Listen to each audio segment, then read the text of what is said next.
Hi, it's Coach Aaron with Athletic Power and Performance. Today I'm talking about the holistic view, and today I'm specifically talking about the golfer.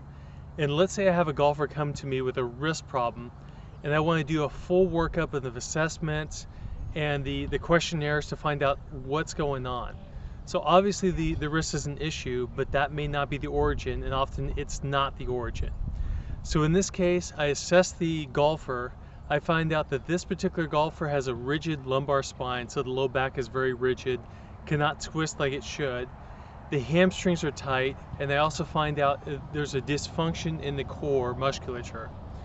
So this is a classic sign, and I would typically find in the questionnaires a lot of issue with the GI inflammation.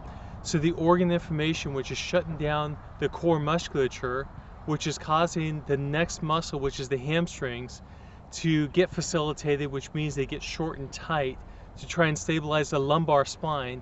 And when this happens, the lumbar spine actually reduces its ability to rotate.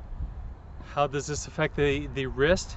Well, with the reduced ability to rotate with the lumbar spine, the wrist actually has to further rotate to actually make the swing happen the way the golfer wants to in this case. So the correction I want to actually take as a first step is to do an elimination diet. So this is sounds kind of crazy, food and do an elimination diet to correct a wrist issue, but as you can see all the steps into place.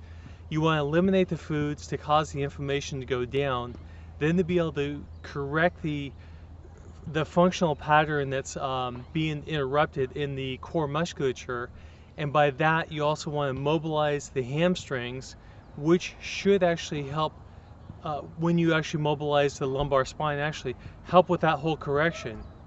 If you try and hit at the wrist problem or even at the hamstring problem, you're going to be fighting an uphill battle because you're not hitting the issue at the origin.